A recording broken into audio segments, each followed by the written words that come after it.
and welcome back, everybody, to the Pokerus podcast. This is following week 3. I guess this is the third episode. I have this is your commissioner, your host, Wildcard, joined by newly participant, coach of the Mighty Psyducks.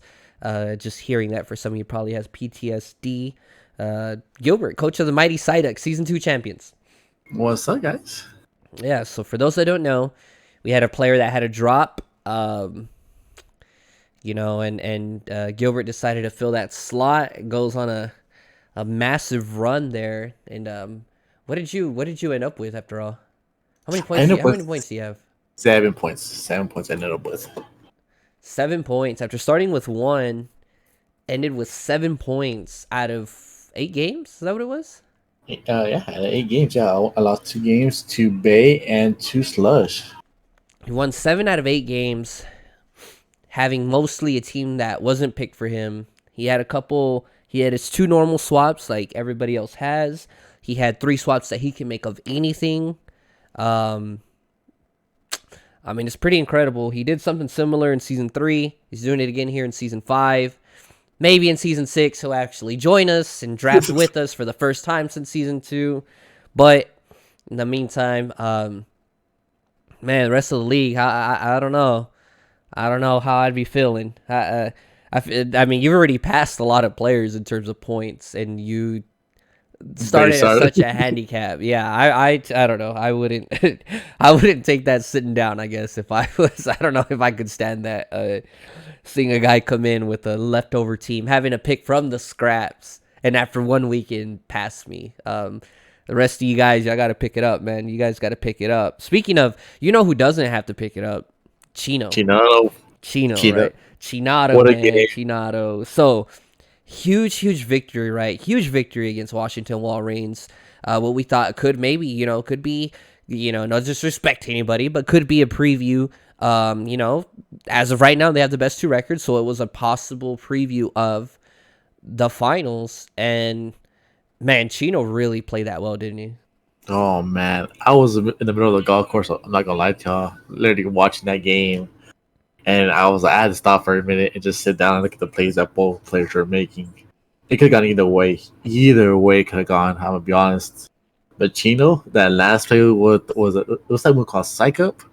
That he took the belly drum. With That's the the belly. yeah, Bro. Copied the belly drum. So now you got a wild charging Tapu Koko in the electric terrain. No, that's the first time you see. When do you ever see a physical Coco? Let's be honest. When do you ever see a physical? That gives me flashbacks to the old VGC. That really was the way to, people did run them a bit more mixed, but yeah, it has been a while. So for those who don't know, I do have the Poke virus. I'm a bit just more of a cold, allergies. Doesn't help that Gilbert and I went golfing yesterday. Super windy, just re-aggravated my allergies again. So we were gonna have Vios on here with us, coach of the Gliding Crowbats. Last night was gonna be with the way our time difference is. Last night our time was going to be one of the last nights he was gonna have available. But since I wasn't feeling well, I couldn't really get out of bed. So, through no fault of his own, we couldn't get him on. We're going to try and have him on for playoff episode, which actually leads me to my next point. Playoffs, right? Playoffs, man. I want to remind players, slots 1 through 4 go to the division winners themselves, regardless of any other players. If you are second in your division, let's use Gilbert as an example. If Gilbert is second in his division and has more points than, let's say, the Moonball division winner, it doesn't matter. That player, the division winners are always ranked 1 through 4. Yep. That is to emphasize the first order of business is to win your division, right?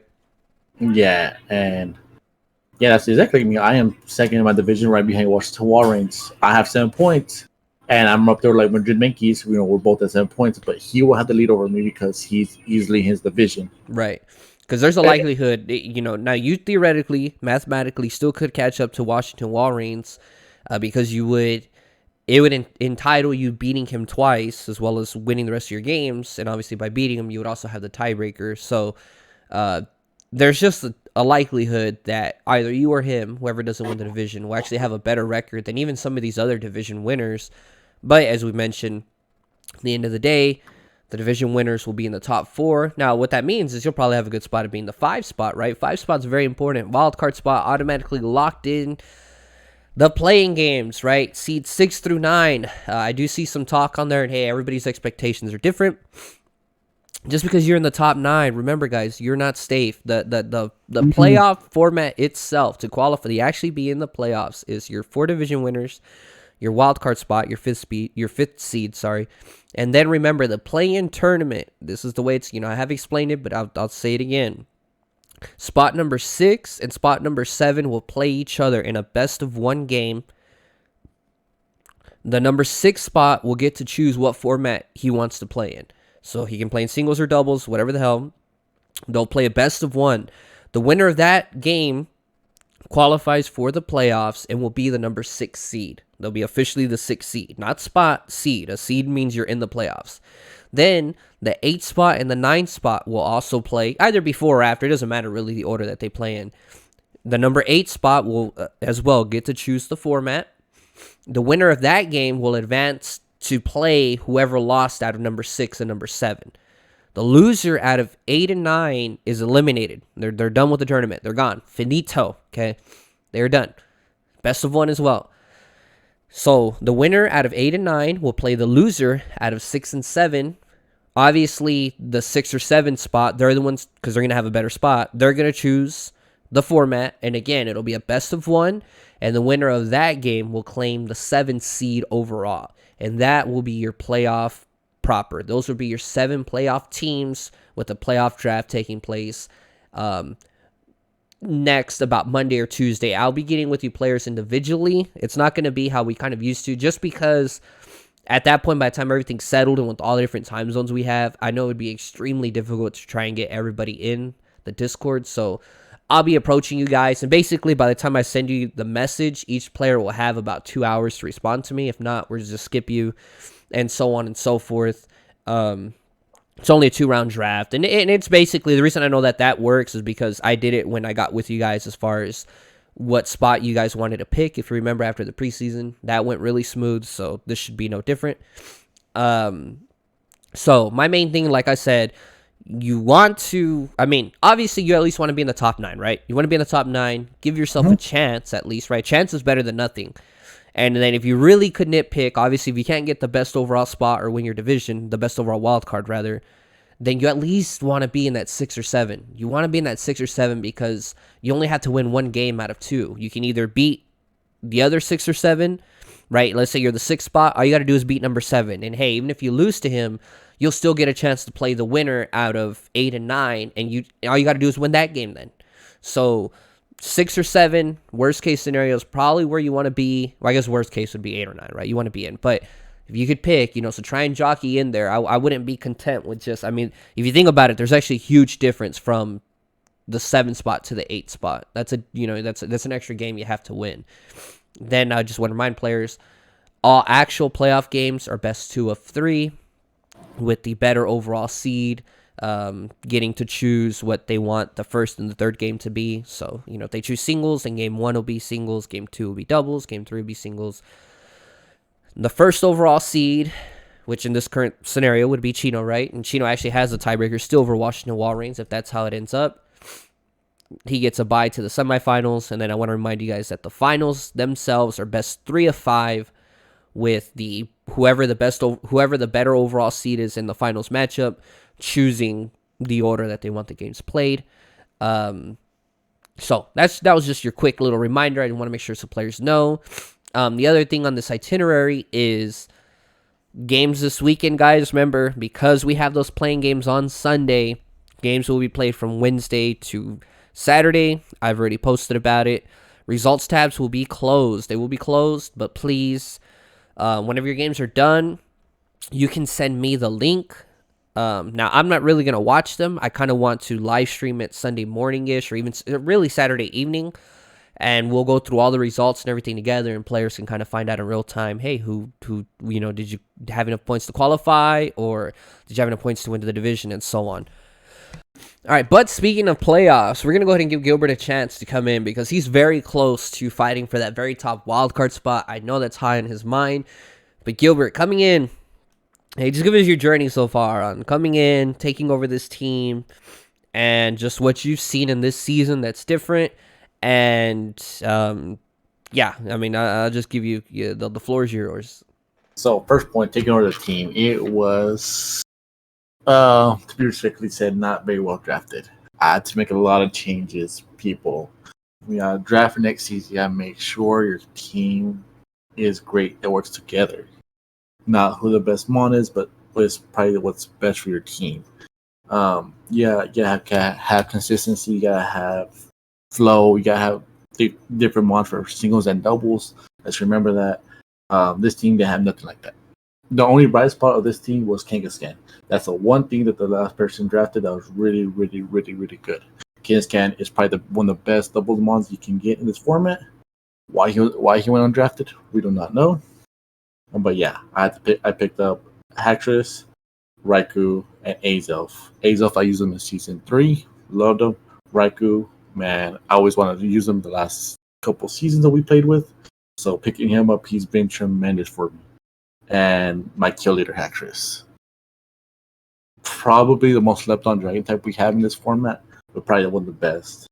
At any point, you let him get a skill shot off, or his scarf, and you let him do any kind of work, and he probably has the best ability of all dragons called Mold Breaker.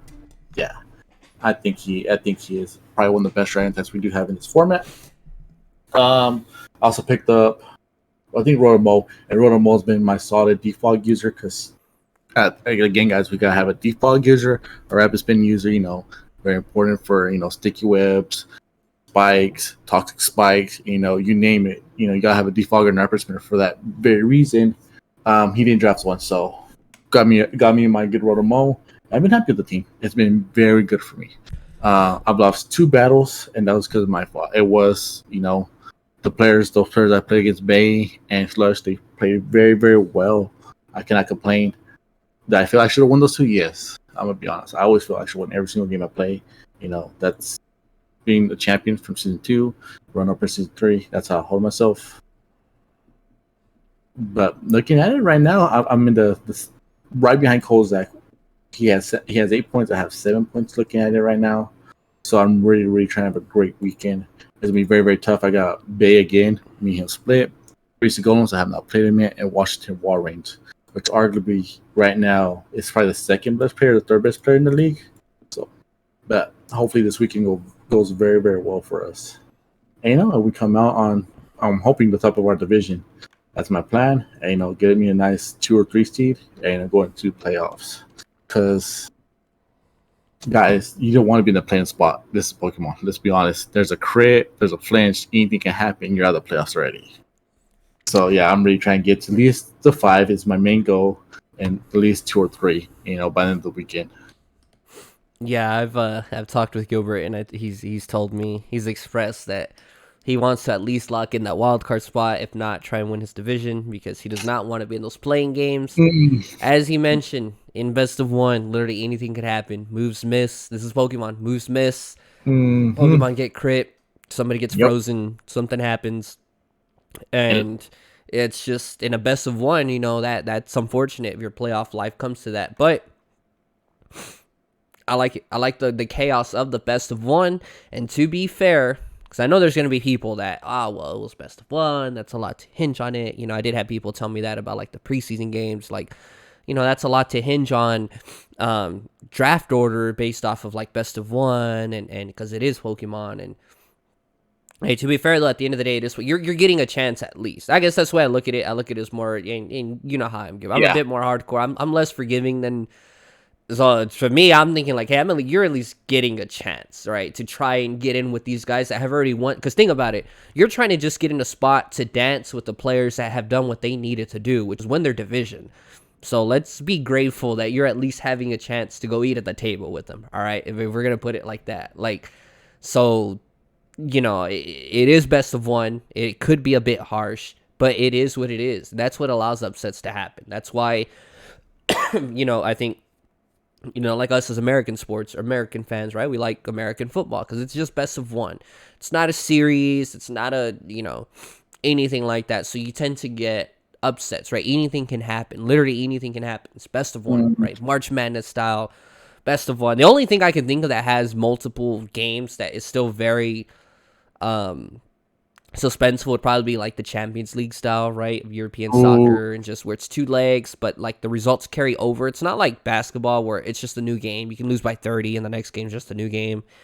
Or baseball, right? So you do have the suspense, and I'm very, very looking forward to seeing how some of these players, how their teams are. Do they become more defensive? Do they become taking less risk in a best of one game? I don't know. We'll find out. Hopefully you guys don't have to worry about it. Hopefully you guys can win your division, or you'll get that top wildcard spot, you know? So, all right, I got to ask you then, okay? You're no longer on here as a co-host and kind of a guidance to the league. Now you're an actual official player, fully fledged out, all right? So now I got to get your honest takes here, okay? I got to get your... man, just excuse me, guys. I got to get your top opinion, man. What you got for me? This is going to sound mean, guys, okay? This is just something I've observed, and I've tried being positive. I don't know, maybe I could be grouchy because I'm sick, but I don't know why. I don't know, Gilbert. You tell me. You've played. I just find it mind-blowing that, again, how you can come in. This is going to sound like I'm ragging him, but how you can come in, kind of almost dominate with the way you have. And I know we've got good players. Obviously, there's a lot of good Pokemon in this format. Am I missing something here? Am I like? Is it what or do you just want to say, oh, I'm just that good, or No. what is it? I feel like some of these teams weren't built correctly. I'll put it like that. I feel no, they weren't. They don't have good consistency. My teams, I love to have a good. My team's basis is I like having. You know this. I like having a Trick Room user. I like having a Speed Boost user. Like I like having different ways out. I like having a good wall. I like having, certain things, certain anchors of every team I use to be successful and in the league. Because you don't know, like, I'll be honest, I lost to Babe because he had Trick Room. I had nowhere to counter that. I didn't have enough resources, to counter a Trick Room because, I'll be honest, I didn't draft a team or anything like that, which is fine. But I'm gonna make the best with it. But yeah, like. If this was season prior, then this from season 2 and season 3, I always had a Trick Room user. I always have mons that can be good in Trick Room or that can be good in out of Trick Room. Man, I had a Suicune. This was a season 3. I had a Suicune with Tailwind that ended with my Trick Room ended. I had Tailwind to help out my speed. I love mons like that. I just feel like some of these players just went for the strongest mon possible. I'll put it like that. They didn't go for much consistency. What could help out the team out the most. The one player that did do that, I'll be honest, is Zacchaeus. You could tell Zacchaeus thought his team out thoroughly. From point A to point B, Zacchaeus thought of every single mon on his team, and he thought it out. He has different ways out. He has a Pokemon. He has the sand that goes with all his other team, like Excadrill. He has Oranguru to help out. Like, he thought of his team out thoroughly. Not bagging on Shinjask. But his team was not. Let's be honest. I looked at his team, and I think when we had broken down, we didn't give him a very high grade on it. Okay, hold on. And we're getting deep in the weeds here. Oh my god. Okay, I gotta tell people this behind the scenes story. I gotta call you out, bro. I gotta call you out.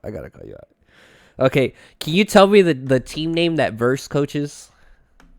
Oh, the Wicked.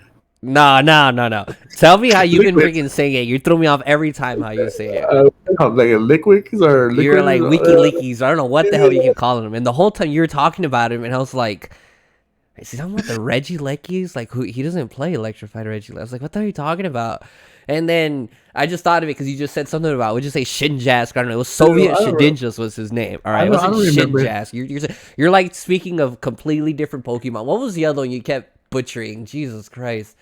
Guys, I legit, this is our friendship. I legit told Gilbert, because we grew up in the same town. We still live in the same, I mean, we literally live like 5 minutes away from each other.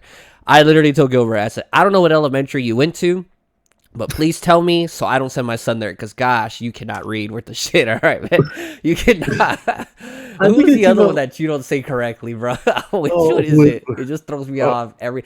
No, it's Bay Area. What do you call them? Bay Area Barracudas. I don't know what they keep calling it. And I was like, who are you? You're like, yeah, the Barracudas. And I was like, who the hell is... And I have to, like, actually look at the... And I already know everybody's, like... At this point, everybody gotten used to it. I already know what division everybody's in. I know every... You know... And I was like, Barracudas? Who the hell are you talking about? Sorry. So I just... That was just a... Again, this is what this podcast is for. It's for the tangents, man. It's for the tangents. But Jesus, then I hear you say the Shinjask, and I'm like, oh my God. I don't remember. That's how the point was. I don't remember. I do not remember that, man. Oh my gosh. No, I mean... Okay, look, back to a more serious side, guys. Okay, back to a more serious side. I know there are certain, and if I don't say your name here, okay, but I know there are certain guys that, you know, obviously with Gilbert, your Zacchaeus, your Chinos. I know Piranha Plant has Faye there in his corner, or however that happens. So I know that there are players that are putting in the work, and amongst others, you know what I mean? I'm just talking about the ones that I know for sure because I see the sets they bring. It's unique. And let me tell you where I feel almost a little just... I don't know, maybe it's my 30,000 foot view up here from the skyscraper from the owner's box, all right, looking at the league. I feel like some of these battles have underwhelmed, okay? I don't know if season 4 to me just felt that great, but the battles this season, let me tell you what I see a lot of, and I think, you know, it kind of maybe can go in hand with what you talk about, Gilbert. I see a lot of people put all their eggs in the basket of let me power up this one Pokemon and attack.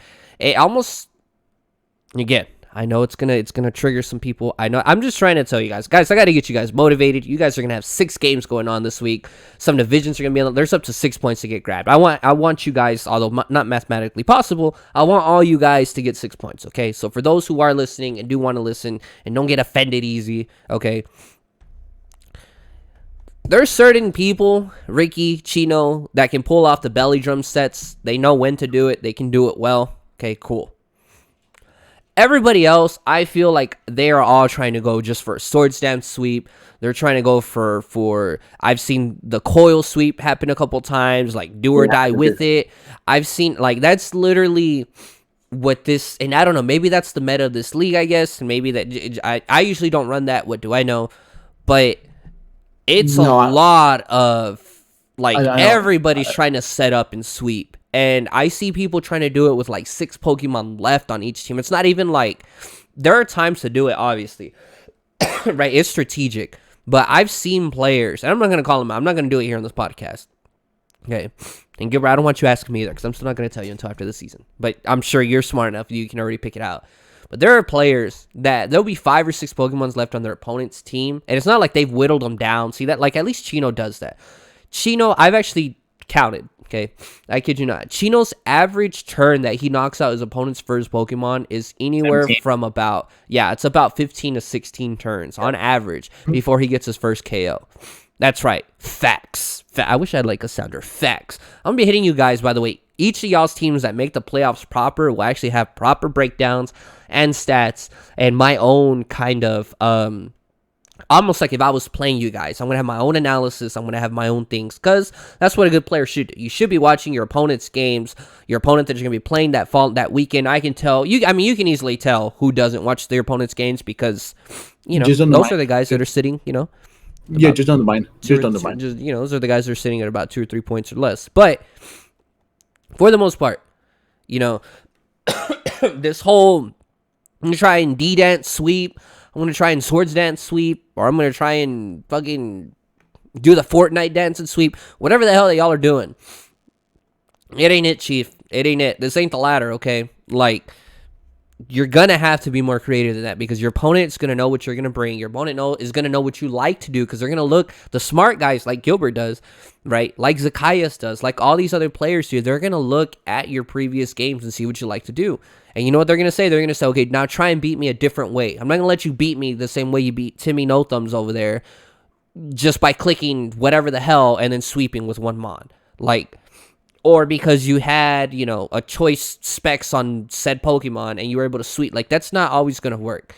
I'm going to let you guys know. I know I'm sorry. I'm going to go back to being the regular commissioner. They're here, the jolly old good guy. But I got to give you guys the facts straight. Some of the stuff I watch, there's 16 players, and somehow I still feel like the league title is only in a very small handful of hands.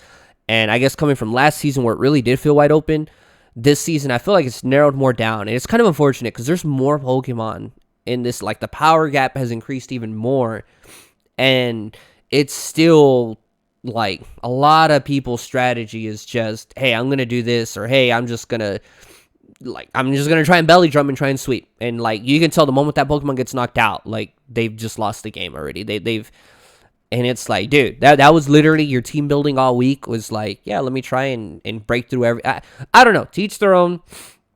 I know some people have already clicked off. Some people, you know what I mean? Sorry, go ahead, Gilbert. Go ahead. I keep going on this tangent. No, that's the if anybody has seen any of my games, I don't do that. I don't try to set up. I mean, your team should have 6 months to handle their 6. You should build it properly. I mean, man, I think the only time I ever hit like Swords Dance was in the finals game against the Sakaias. Maybe that. I don't really know. That's not my game plan. I don't try to set up that. Because the reason is, theoretically, against better players, it's going to be hard to make that work. Now, belly drum and stuff that's immediate ×4 could work because your opponent immediately has to respond to it. But you got to remember, the reason these moves work so well on the ladder is because your opponent can't have general coverage for everything. They have to kind of plan for meta Pokemon. In a draft league, your opponent can generally cover anything that they perceive to be a threat. And so if they see you in multiple games trying to get Swords Dance off with a certain Pokemon, let's just use Weavile an example, and you're trying to constantly get Weavile Swords Dance sweeps off, your opponent's just going to start running things that are fighting types just to hit Weavile. Or they're going to run a Scarf to just outspeed the Weavile and knock you out. Like, it just isn't ladder where you're going to get them. Like, that type of gimmicky setup and sweep set isn't going to work in a draft league. Like, I'm like, and I know it kind of contradicts of us saying, like, oh, you need to be a little bit gimmicky to win in draft. Yes, but that, like, I'm trying to set up with one Pokemon and sweep is lazy gimmicky. Okay, I'm just being honest with you guys. All right, because I want all you guys to get 6 points. But this whole, like, let me try and set up when my opponent has a full team. I haven't even done anything to poke holes in that team. I'm sorry, it ain't it, you know. But like I said, that's my rant. I'm gonna make it to where I get one rant every weekend on what drives me crazy. Okay.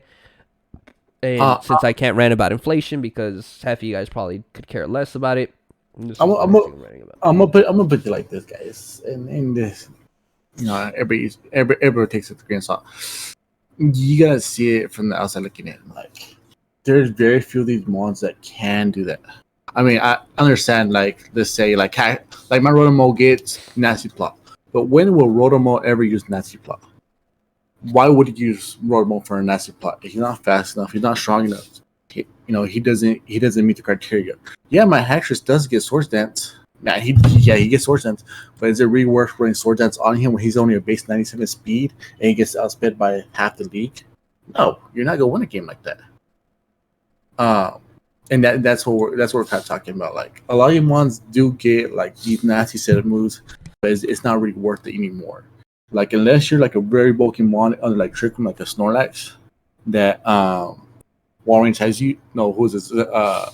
Chino has used like that. He's bulky. He can take a hit on their belly drum. You know, if the Trick Room happens off, he goes first. Like that. That's a great play. Right. Well, like we said, we're not saying don't do those. Yeah. It's just a matter of you got to know the timing of it. Like, trying to do it turn 2 when both players still have a full roster. Like, unless you have the method to, but I've seen far too many times that a player does it, that Pokemon gets knocked out, and you can tell they have no contingency plan. Like, I guess their plan was like, oh yeah, this thing's gonna set up, just rip holes through everything, and then the rest of my team can clean it up. Like, that to me is just, that's like I said, if you want that type of stuff, the draft league isn't for you. You're better off just playing the ladder. I'm just being honest for you guys. Okay.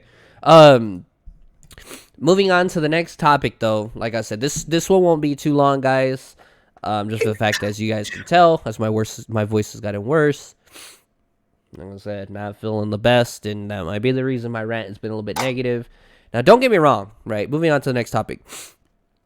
I love kind of the roles that everybody has as far as, and I've told, Gilbert can account for this. I've told him this numerous times, like I said, I feel like there's a handful of players that to me seem like real contenders. Now that can change because somebody 6-0s this weekend and just goes on this massive run. You see Kozak starting to heat up, right? We talk about Ricky. Ricky's literally the definition of a wild card. He's the one who has beat Chino. He's the chosen one, as everybody says. He's beaten Chino.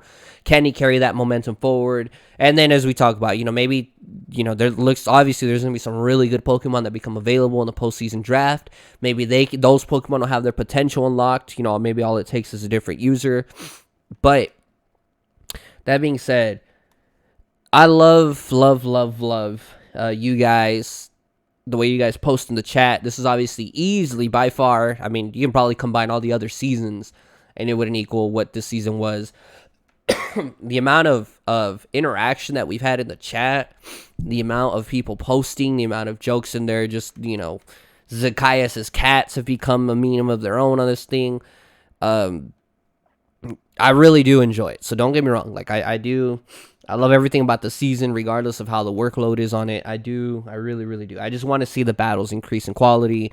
I want to see the players bring some more spice, I guess is what I'm trying to say as far as bow tying that last part, but part of that interaction is, as we transition here, is we get to go to the questions that we had posted. If you guys had any questions that you would like to ask us or for us, or me in general, and, we'd get to them. So we're going to go ahead and start what was posted in the general chat. Last week, I actually got a screenshot, rather. I grabbed it, and I didn't answer it in the chat because I actually wanted to answer it on here, so that had a kind of a more broader audience. But Vio, who we're going to have on, and I believe he said that's how you pronounce his name. The Z is kind of silent, but I'm not sure. He said, I wonder if that's his question. Like, do you know how to pronounce my name? He said, wildcard. If my opponent has one last poke, I'm just going to pronounce something. If my opponent has one last Pokemon and I have more than one, if I KO it, then I die by Life Orb, will the death of my Pokemon count as -1 to the total KO count? Yes, because on Showdown, the battle is decided by the end of that turn. So at the end of that turn, which is funny that you say that, because Chino literally just had a battle where his Alolan Raichu fainted. After he knocked out his opponent's last Pokemon, the Alolan Raichu fainted by Life Orb. And he ended up, instead of him winning 3-0, his Alolan Raichu was his third Pokemon, he won 2-0. So, I mean, that was kind of just convenience that happened the week that you asked me that question. So now we actually have proof to show, yes, it is 2-0. Another question was posted a little bit later by Tampa Bay Blazikins. Staccato, tomato. He said, wildcard. He said, an example, if Weezing has Toxic Spikes, if Jirachi hits somebody to 1 HP and they die to the Toxic, does that mean Weezing gets the kill or Jirachi? Gilbert, I'm gonna ask you, what do you think the answer is to that? Because Weezing did the final blow, because Jirachi could, let's say hypothetically, die the next turn, let's say whoever mon's in front of him, but he died because Weezing's Toxic Spikes killed him. Because I got a kill for that. I think my Registeel killed the Cloyster. Yeah, so let me before, because I kind of real quick, because I know which one Gilbert's gonna get at here. You're talking about your Stealth Rock, right? Yep. Mm-hmm. Okay. This is one of those that it depends. This is based off the judge, which in most cases myself, right? So it would actually depend on. So in this example, right, Weezing used Toxic Spikes, right? So we got Toxic Spikes on our opponent's side of the field. A Pokemon comes in. Right, an opponent comes in, and then Jirachi hits them to 1 HP. Now, if that Pokemon was at 100% and Jirachi knocked them all the way to 99, let's say that Pokemon switched in, right? That Pokemon switched in, got toxic, or, got poisoned, and then Jirachi hit it, got a crit or whatever, and knocked it down to 1%, or however, even 5%, whatever. And the poison does 8% and knocks it out.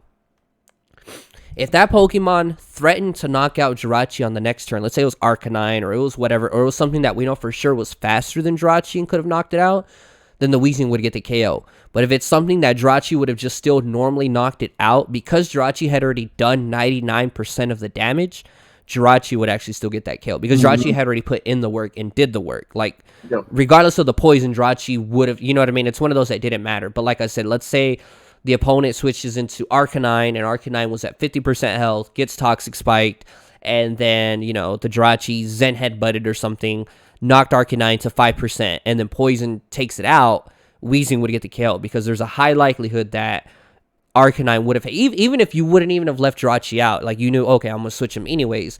But we have to play the what if game, just like many times, right? When a game is forfeited, if a game is forfeited, I have to schedule the KOs as even if your opponent still so let's say I'm playing an opponent, I have five Pokemon left, and they have 2, and then they forfeit. Those last 2 KOs, I have to judge realistically who would those KOs go to. So a majority of the time, it's usually the Pokemon that's already out will get it. So like, if I have a Salamence out that's already Dragon Dance twice, and he's running through my opponent's team, and then my opponent decides to concede and say, okay, hey, good game, there's a high likelihood, right, Salamence would have grabbed those last 2 KOs either way. So, Salamence will get that with Chino, right? If Snorlax belly drums and he knocks out 3 of his opponent's Pokemon and they concede and they have 3 left, there's a high likelihood, right, that Snorlax was going to get those other 3 kills. So you have to play more. It's a lot of this KO count, I will say, because not all games are that clear cut. Sometimes it really does just depend. So I hope that answered your question. But kind of the example that Gilbert was going to say, that you want to, I'll go ahead and let Gilbert finish that example because his was a little bit different on why it was different. Do you remember the exact scenario, Gilbert? Yeah, I had Raikou. Raikou used it was Raikou versus Cloyster versus the Froligators. Was it Superior? Yeah, Florida Froligators. Yeah, he has I remember I bolt switched out and I hit the Cloyster. I went to Registeel because my Registeel was based to beat that Cloyster. I think he switched out. He did switch play, and I had Thunderbolt that turn. And I double hit his Gyarados.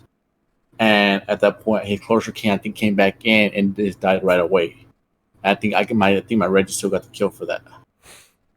Yeah, your Registeel got it because I believe he could have. Who did you have out at the time? You still had Raikou out? No. When I had both switched, I went straight to Registeel, and Registeel took out Gyarados. And I think he just sacked the Cloyster, I believe. Again. Okay, yeah. So yeah, in that case, obviously Registeel had laid the rocks either way. Mm-hmm. And then now, like if Jirachi, let's say back with Tampa Bay Blaziken, now if Jirachi faints and then Weezing comes out later, like another turn, and then faints, dies to poison, then whoever had laid the tox, or not the Weezing, but said Pokemon, then yes, Weezing would get the KO because now at that point Jirachi no longer could have influenced the KO because he's already he's gone.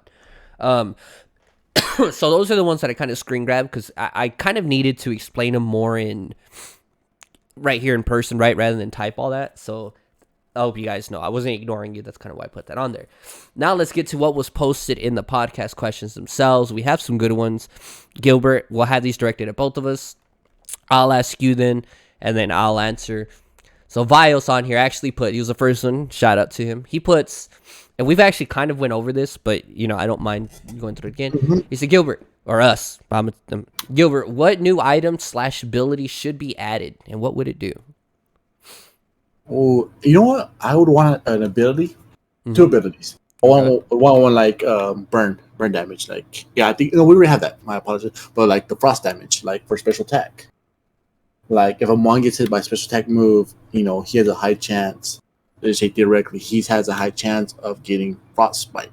Because we will talk about like a Mon game. Well, that's okay. Yeah, like a Mon game right now. Hold on, man. We're not gonna disrespect our people asking. He said item / ability. He didn't say status / move. All right, man. See, Vios, shout out. I'm helping you. Oh, so you're talking about like flame body, but for ice? Yeah. That actually sounds pretty fire. No pun intended there. That actually does sound pretty dope. Yeah, like ability like that. So if he gets so you're saying if frostbite is entered in this, which I think it is. We'll see. Hopefully it is. If it is in this Gen 9, you want. I'm sure there is. You want something like I don't even know what they would call it because ice body's already an ability, but it's obviously something different. What do they call it? Sub-Zero. I don't know what the hell they call it, but yeah, I see what you're saying. So like flame body essentially, but for frostbite. Yeah. Oh, so now that's pretty dope. Yeah, because now the special attackers would have to like worry about it, like, hey man, did I reuse this move right now, or they have like a 30% chance or 10% chance, whatever it is, to losing their special attack. Because I feel like special attack users are so much better right now because we got there's nothing else that like Yeah. hinders them. We got Will Wisp right now that hinders most physical attackers. Yeah. Let's be honest, it hinders them Well, tremendously. that's why in Gen 5, right? That's why or was it Gen 5 or Gen 6? That's why they nerfed a lot of like Ice Beam, Mhm. Thunderbolt, Thunder, because yeah, special attack moves were better because you don't get affected by Intimidate and you can't get burned. Or even if you do you would actually prefer to get burned rather. You'd prefer to get burned if you're a special attacker because now you can't Is- get put to sleep or paralyzed. So Exactly, or like an ability. Like as soon as they come out, their special attack is lowered by half. Like kind of like right, intimidate. or one stage, yeah, be Yeah, reduced by one stage. yeah. Yeah, I'm sure they, yeah, even in general, like I'm surprised we don't have anything like that. Like I Mhm. wonder what that's about. Like because you could already do that right now. Yeah. Make like a psychic type mon because it'd be like telepathically like they're like of course intimidate because they're Yeah, intimidated by the boss. something to yeah. I don't know. Yeah, that's actually something to think about. Why they haven't made it? Because obviously Intimidate was created way back in Gen 3, so I don't know why they haven't made one for special attack. That's very odd. Okay, so you went really good abilities there. I'm trying to think of an item. Okay, I'm just literally off the top of my head. Some of these I just know you guys have posted them. I've tried not to think about them too much because I want to read them and like mentally have it like just kind of live my reaction. Like if you guys were here asking me in person. So Gilbert win ability. Those were pretty good. I don't think I can top that. So I think item. Okay, something like what's Espeon's ability again? Magic bounce. Okay, something that gives you magic bounce, but if you hold an item, so that basically anybody can have it. And if that Pokemon switches in, and I don't know, maybe there's it'll say this Pokemon is surrounded. I don't say by Mystical Veil because I think that's what Safeguard is, but it like gives you a notation, so you know when that Pokemon sent out that it does have it. But like so that could be kind of a way to slightly nerf it. But I would like, I guess, an item of that's like magic bounce, I guess. I like it. I like it. It could be like a slot vest, so you don't. It's not too overpowered that you're limited to 4 attacking moves, and it's kind of like a slot vest. And yeah, I would say that one or the other one. I think it was you, right, that had mentioned it, where it was like assault vest, but it was for what is assault vest? Special defense, right? Yeah, special and defense. so something for defensive type Pokemon, defensive type stuff, but assault vest style. But yeah, I would like let's say a cloak or something that it reflects Leech Seed, it reflects Stealth Rocks, it reflects status moves, anything like that. But it's in an item, and then yeah, you can have it. I mean, even have it as a, either because obviously you got to balance it. So either you have to have 4 attacking moves, or you know what, just I would even have it to where you can't have attacking moves on it. So that thing reflects everything back essentially. But the caveat is, just because I got the chaos, you can have no damaging moves on that Pokemon. The opposite of Assault Vest. I like it. So you gotta have nothing but status moves on your Pokemon. I like it. That's like when's it That's called? something Like, Blissey would just. oh, bro, weird. let's see.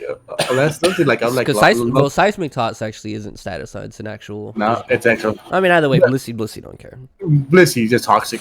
Yeah, Toxic yeah, the way Blissey, that's his form of damage. Yeah, Blissey. Because thinking about it, right, that's likely what you would run is Toxic. So yeah, I think this is more of a Blissey item. But still, I think that'd be dope. Verse asked, and I guess this is one I'll answer first. Verse asked, actually, I'll let you answer it because the answer is pretty simple. No. He said, are there plans for a future season to go by the National Dex metagame where every Pokemon from Gen 1 to Gen 8 / or Gen 9 will be available? No, I apologize. No, just because if National Dex had doubles in it, yes, for sure. I mean, we will have everything that you would want and more.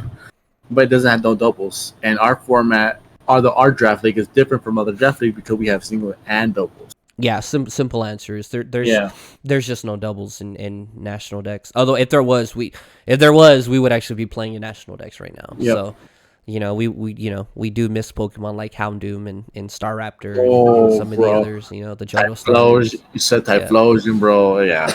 Yeah, there's certain Pokemon we do miss, don't RIP to them, but unfortunately, there's just no doubles metagame in there. And as Gilbert said, we kind of, one of the things that kind of separates our league is that we do both singles and doubles.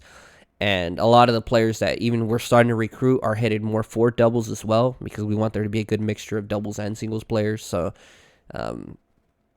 That's kind of what's stopping us from doing that, unfortunately. Tampa Bay Blazekins, Gilbert says, Gardevoir or Lopunny? I think this is more of a joke on there, but Gardevoir or Lopunny? We'll go with Lopunny. Yeah, I think Lopunny, because this one had quite a bit of reactions, bro. Everybody really, Yeah.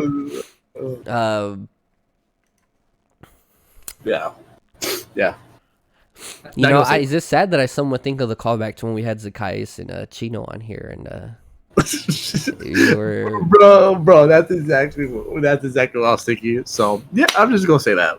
Yeah, Lopunny's a little thick in the thighs, though. I'm just saying that. You know what I mean? Guardy looks thick, but she's not, right? I've seen Mega Gardevoir where her little like skirt lifts up. She's got some little bitty twigs there. You know what I mean? But you know, I'm gonna go Lopunny just because Lopunny's not in here, so I don't know. Yeah. There you go. Yeah. So Zacchaeus, you literally just marked on that. Okay, so Zacchaeus goes, which Pokemon has impressed you the most? Directed at either myself or whoever's being asked. So Gilbert, I'll go ahead and give it to you. Who's impressed you the most this season? Which Pokemon? Do you want to go by tier list, or how do you want to do this? So any Pokemon, so something that you just Melmetal, we kind of expected it, but like who? I mean, just impressed. So you're like, wow. Kangaskhan. My Kangaskhan. Wow. Okay, he's gonna get his own Pokemon there. No, before Draft League, before any point of time Draft League, I had never used Kangaskhan. My 3 seasons, and I regret it right now. I really do regret it because the ability to just fake out and to have inner focus and Scrappy, the two amazing abilities. One take amazing ability for doubles, and the ability to have Helping Hand, Icy Wind, Double Edge. Like his move pool is so good. He's not a very powerful mon, but his move pool is so good for support. That's what makes him so good. I think impressed the most. And for my team wise, from the outside looking at, because most of the mons that we had tier, we know what they're expected to do. Let's be honest. We have an S tier for a reason. We have an A tier for a reason. We have a B tier for a reason. But the C tier mons are the ones that how good can you use them to how good can you use your C tier mons to win your battles. And I think Kangaskhan has impressed me the most of all the C tiers I've seen. Okay. I can kind of see. I can kind of respect it, I guess. For mine, impressed that I was like, wow. I think it belongs to that boy Ricky. Okay. Which one? The Slurpuff? The Slurpuff, man. Oh, bro, Slurpuff is so good.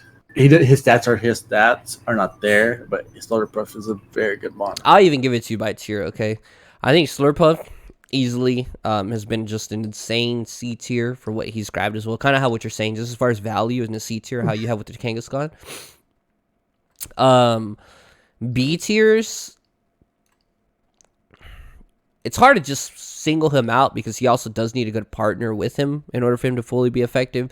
But the Oranguru itself, the Instruct is obviously very powerful, especially when you're getting double Rock Slide off with twice the ability to flinch and such and so on. Obviously, that is really, really strong. So the Oranguru for me has really been a B tier that stood out. As far as impressed, like for example, like Snorlax doing its thing, you kind of expect it. It's great. It's a great Snorlax. Excuse me. A tier. See, again, it's one of those. You see the Garchomp, but Garchomp, you kind of expect that. He was one of the better A tiers. You kind of, you have to kind of think to yourself, okay, I did not expect, even though it's an A tier, right? I didn't really think that it would just go that kind of crazy, For me, I think it's really a tie, Gilbert, between maybe your Haxorus or even the Vials. He has that what's the name of it? The dragon, the poison dragon, the Dragalge, is that his name? Yeah. I'm doing really well with it, man, and hitting those is it Sludge Wave or the one that's like Surf but poison type? Yeah, I believe it is. Oh my goodness, there are times where he's knocking out his own Pokemon with it. Like he's just wiping the field. Dragalge is the other one that I just, as an A tier, I saw him and I was like, man, like should he be A tier? Should he be B tier? And I just see him doing work with it. I'm like, yeah, that's the right call to have him there in A tier. And if you pair him up with the nice Trick Room set, he's even better. And I think that's about has he has a nasty Trick Room team. I think me and you have brought that up. He has probably the best Trick Room team out of everybody that's played. Yeah, really good team. There's a couple players I would say probably right that have a pretty nasty Trick Room team. That you almost don't even want to use Trick Room against them, right? Like there's a couple players you could tell definitely have the spice for a Trick Room team, which is really fun. But yeah, that's about all I have. That's about all we have for this episode. So you guys can tell I'm getting even worse now, even more coarse, and I've been having to like mute my mic in and out. I can't even finish the sentence, or else I'm coughing, so my mouth is all dry. I'm dying. If I don't make it through the weekend, guys, please bring the spice at least, guys. Bring the spice for me, please. That'll be my last request. But no, in all seriousness, good luck to everybody. Remember, results tab will be closed. Go ahead and DM me your results if you wish. I prefer it. That way you're not waiting until Saturday evening for you or your opponents to be posting them. You can just kind of take care of your game, post it, be confidential. Please don't talk about your results in the tab itself, in the general tab. It's more of just an etiquette. Same thing. Try not to be asking anybody, even in your division, obviously, how the games went or anything like that. Obviously, I can't officiate that, but that kind of just the whole point. Just we don't want players kind of having more pressure or less pressure, or hey, I need you to beat this guy for me, man. You need it because I've already. That's the whole point of us not posting results. So. Yeah, please. Yeah, don't be those guys. Don't be those guys. Yeah. We have it like that for a very good reason. Is so everybody has this expense for Sunday morning. Now we can look at all the replays. I mean, that's the best part about the draft league. Is the final week. If Warrior got placed, how good did you do to get placed? Yeah, do you think there's a chance? Did you maybe win enough? And even if you didn't, maybe the people in front of you didn't win enough. Maybe they did lose a couple as well, and maybe you were able to gain some ground or not. And we're all going to find out together, as Gilbert said. Well, Sunday, the games will be played. I'll likely be having it all live Saturday evening. We'll sit down all together, guys. It'll probably be a little while. I mean, it usually does take a couple hours or not. Obviously, I'll have everything fully posted and updated afterwards, so for those of you that can't make it, or it's the other side of the world, or maybe you actually got a life and you got something better to do on Saturday. But if not, you can be here with us. Anywhere in the world you'd rather be, right? And you're here with us. So that'll be it. Gilbert, thanks a lot for joining me again. Another reason we didn't do this last weekend was because Gilbert had decided to join the league, and he did have extra games he had to play.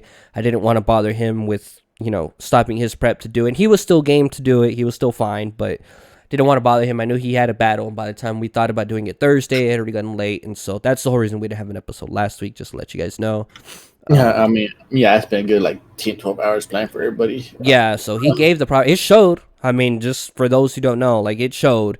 I was on at night, updating the league, doing stuff. We were obviously in a Discord call, and the entire time, Mike can confirm, Gilbert was there talking about Gaux, getting his team ready, doing this and that, and I can hear him getting his team ready. And so, yeah, even from the moment he decided to enter, he's been giving every night, I would say 2 to 3 hours. And it's not like he's got all the time in the world either. I know he works a full-time job. He's got twin baby girls. He's got 2 of them. He decided one wasn't going to be hard enough, so we went for 2 and doing for the double KO there. And on top of other stuff, right? So, like I said, I know everybody's got a busy life. It is what it is. I fully understand. But, I'm just saying, I know there are other people who also have busy lives who are still able to take care of stuff. So, sometimes I look at it and I'm like, is that really an excuse, though? Is that really, But, hey, like I said, there's enough negative Mike. Hey, bro. It's negative Mike. Get out of here. So, anyways, thanks again. We'll talk to you guys later. Good luck, everybody. Take care.